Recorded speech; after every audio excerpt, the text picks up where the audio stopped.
What's up, Amazon sellers? If you want to know what my top 4 Amazon online arbitrage products were in 2022, then stay tuned because I'm going to share with you some specific products that I bought last year that I really liked, but this year I'm not actually going to replenish, and I'll tell you why. Stay tuned. Right, if you don't know who I am, my name is Thomas Parkinson. I've been selling on Amazon now for the last 5 years. In the UK, I'm a 7-figure Amazon seller. Check this out. In the USA, I'm a 6-figure Amazon seller. Check this out. And hopefully in the near future, I'm going to expand into another marketplace. And if you're interested in learning how I'm doing it, what I've done, and what I'm learning, then make sure you hit the subscribe button down below. Right, enough about me. What are we going to go through today? Well, first things first, number one, let's go through a bit of an introduction about why I'm talking about this topic, why I'm sharing it with you. Number two, we're going to go through those 4 top Amazon online arbitrage products in 2021. And then finally, number 3, I'm going to give you some top tips for you to help you out in your business if you're thinking about getting started in online arbitrage in obviously 2022. Let's get into the introduction. Well, as you might all know, I've been selling on Amazon now for 5 years and in the UK marketplace doing online arbitrage. Now, let me tell you that we've managed to hit 1 million in sales and even further, and ended 2022 with over 2 million in sales in just that 12-month period.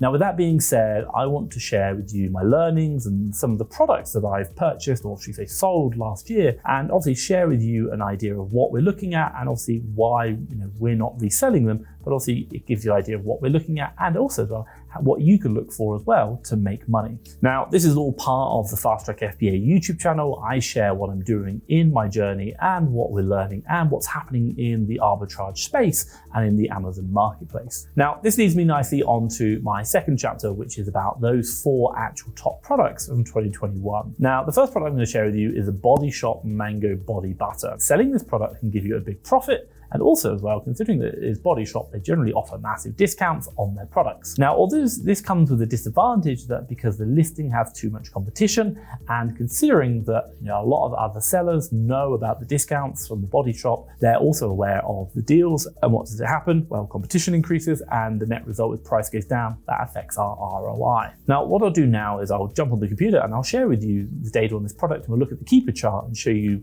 what happened, where it was really good, and then obviously what went wrong. So let's jump on the computer now. So this is the product itself here, and pretty much when we bought it, we were getting it for £5, and the sale price at the time, if I go back to the product, was about £14.99. Great little profit, £4, really happy with that, great ROI. And let's have what you can see here. Estimated sales per month from SaaS Seller Amp is 417. Now let's just scroll down and have a look at that keeper chart, and that's the one thing we're really interested in.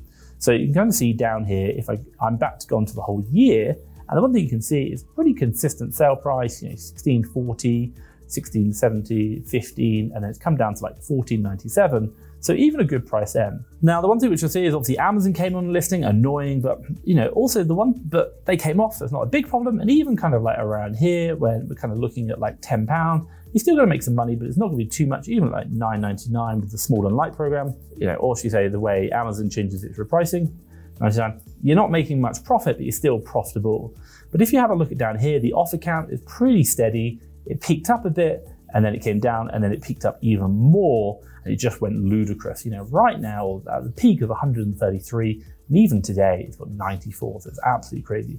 What happened to the price? Well, we can see obviously the price just went massive decline. So hitting like 745, which is absolutely crazy. So if you kind of have a look here, 7.54, you're losing money. That's 197 net loss on a £5 purchase price. Now for us, obviously, that you can see just by the sales rank, it's gone down, down, down. Really good sales here, and obviously consistently good sales.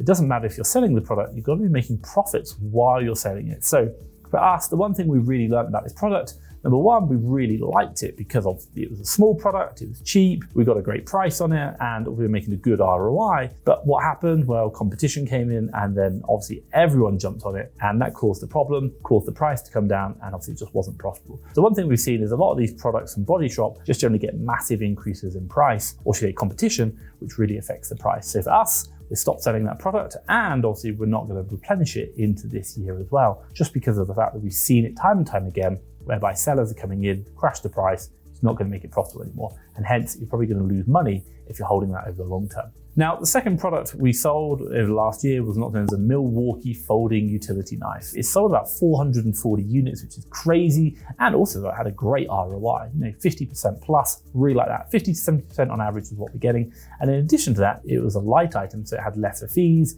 FBA fees, which I really liked as well. And you just put more in a box, ship them, so the UPS fees were less as well. Now, aside from the product being a fast selling item, this product also has, should we say, some cons. Now, one of them is that it was an age restricted item, meaning that it could only be sold to people over the age of 18, and it had to be shipped using age verified delivery method, because obviously it was a knife. I understand that. Now, you might be asking why this is con, but basically the product listing was removed and Amazon requested that we comply with their guidelines regarding age-restricted items. If not, fail to comply with FBA product preparation requirements, safety requirements, and product restrictions may result in the refusal, disposal, return of your inventory at my expense. Amazon told me that. Now, also as well, they also said they might block future shipments to the fulfillment center and obviously charges for additional preparation and non-compliance.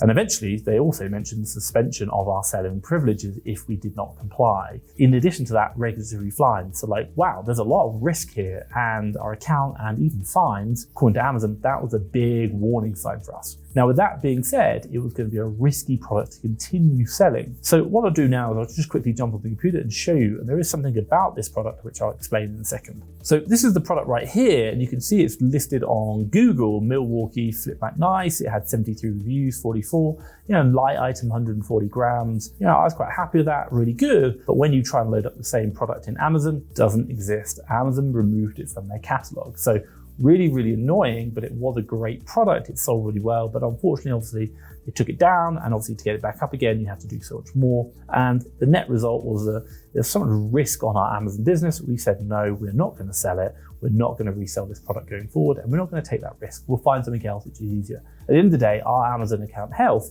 is the most important thing to us. So unfortunately, great product, great ROI, great sales, but too much risk, and also Amazon removed it, so we can't sell it anymore. Now, the third product, which I'm going to talk about, is what's known as a Simple Human Custom Fit Bin Liner. Now, you might be asking why I like this product. Basically, Simple Human's bin liners is a refillable item. People have got to keep buying it. I like that. They're going to replenish, they've got to buy it, means I can resell it when they're out of stock. But not only that, also it's a good selling item. Considering it was selling 126 units, which is great, the ROI wasn't huge. We're getting about 20% on it, but when you're doing volume, a steady ROI, and it's a replenishable product, you really don't mind. So I really like this product as well. Now, the downside of this product, the bin liner, is basically a private label product, which meant that the sellers raised IP complaints against us, and she said, you're not authorized to sell this product on Amazon. And the brand owner claimed that we were unlawfully using the company's intellectual property, hence IP, and obviously we couldn't sell it. Now, if you want to know more about IP complaints, what to do, what I'll do is I'll drop a video up above called Top Tips on How to Respond to IP Complaints. That was super helpful for us. Now, what I'll do is I'll jump back on the computer and I'll show you this product and obviously what I liked, but also what we couldn't do. So quite simply here is the product, and I just searched for it into Google and you can see it there. Now, it's a Simply Human, and this is the US version, by the way. If I jump over to the UK version, fortunately the actual whole product has been removed from that ASIN, which is an absolute pain. So quite simply, it was a great selling product. We really liked it and it was replenishable. People were buying it all the time again. Then what happened? Amazon took the product down, which is an absolute pain for us because we love the product. But you know what? You can't keep getting IP complaints. You've got to protect the Amazon account health. Super, super important. Now, the fourth and the final product for me, and I think you pronounce it CeraVe Foaming Facial Cleanser.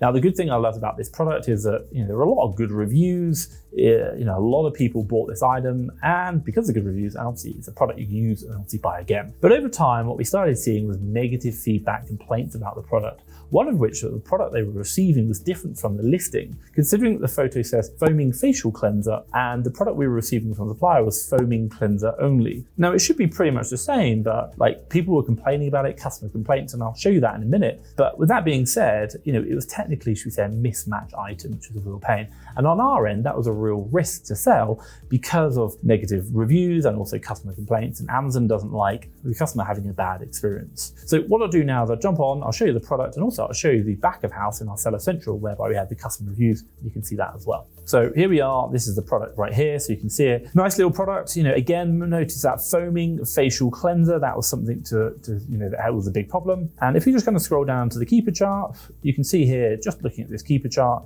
it's a good selling item. That sales rank is pretty, always consistently selling 3,000. That's going to be selling a lot.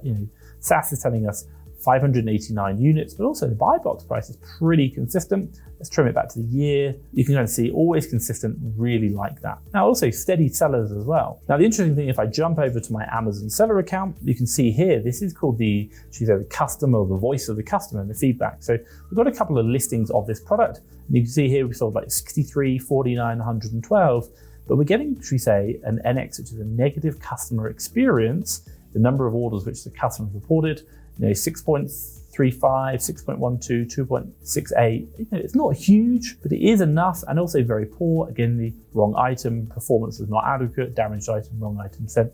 And the general feedback from the customers was, that it wasn't the right item, which was a real problem. And also this just caused a risk for our business. So we had to stop buying that product from the supplier, obviously because it wasn't really the right item, even though it looked, and maybe it was like a slight variation in the packaging. We thought that was the case, but unfortunately it wasn't. So do be careful, do listen to this feedback, and obviously take it on board, because at the end of the day, Amazon wants to make sure the customer has a great experience. Okay, today I'm talking about my top 4 selling products for Amazon UK, and obviously the challenges we've had. Now, the one thing which I'll say is I'm sharing these with you because finding products is a challenge, and we all have problems. Even the products which have done really well, high profits, great sales, they don't always last, and finding deals is a real challenge. Finding leads is a challenge, and it's time consuming. If you understand and think about business, is your time is the most valuable asset you have, so spend it wisely. Now, the reason why I'm telling you this is because if you understand that finding leads takes a lot of time and that's the most valuable asset, then what you should do is you should partner with someone who's going to support you in finding more leads that are going to help you grow your business. Now, what do I mean by that? Well, have a look at FastTrackFBA Leads. This is a service I created whereby we've got teams of VAs in the US and the UK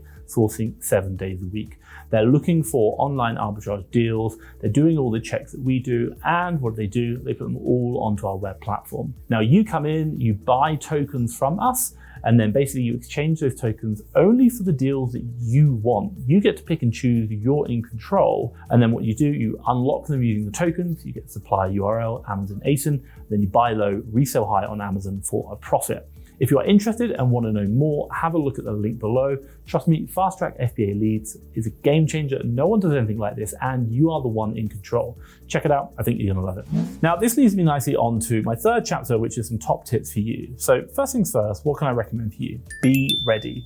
Time and time again, we've seen how Amazon changes every now and then. Restock limits, all these different things, the voice of the customer is a new thing. We've seen how Amazon changes, and you've got to be ready for the unexpected issue. Change is the only certainty in life, because we cannot control what is going on in Amazon, maybe on the listing, i.e. Amazon might tag a product you sold as private label. It might even say it's dangerous, hazmat, like the knife, for example. You've then got to take immediate action so that you don't put your account at risk. So be ready, take immediate action. Now, the second thing which I'll say for you is build a list of products with issues. I say that because building this list of products has become helpful for my team, because they're able to go back through these products and these issues to see if we can resell them again or not, and understand why. Sometimes there are going to be listings which have temporary issues, they can get resolved, but also as well, they're going to be listings whereby they have long-term issues that we need to stay away from, and maybe we can forecast that in other products because we've learned from it, and we stay away from products before, and we preempt any potential problems, and obviously protect our account health. So building that list of issues, that learning, that Bible is going to be super, super important. Now, the third thing which I'll say for you is think about cash profit versus margin. Now, what I'll say is that people which show, some people do show super high ROI items, which is great, but cash in the bank can be better than, should we say, a high ROI. So one of my products today I shared was only a 20% ROI, and you might be like, oh my God, that's really bad, Tom. But at the end of the day, when you're doing a very high volume of 20% ROI, that's a lot of cash you can be generating. So I'd much rather have lower profit items, higher volume, because I've got the cash, and it means more physical cash in the bank, than maybe selling 1 or 2 items whereby it's a higher ROI, looks nice on paper, but physical cash in the bank is going to be less. So think about that. At the end of the day, cash in the bank is king. Now, what I will say is after going through, my top 4 Amazon products for online arbitrage last year that we're not going to be reselling. Now, you might want to watch a video that I created before called My 5 Top Secret Supplier Stores for Amazon Arbitrage UK for Beginners. Now, I'll drop that around here. Check that out. I think that'll help you out if you are getting started as well. Now, hopefully you've liked this video. If you have, give me a big thumbs up. And hey, if you want to see more, make sure you hit the subscribe button down below. But for myself, Thomas Parkinson and FastTrackFBA, thank you very much.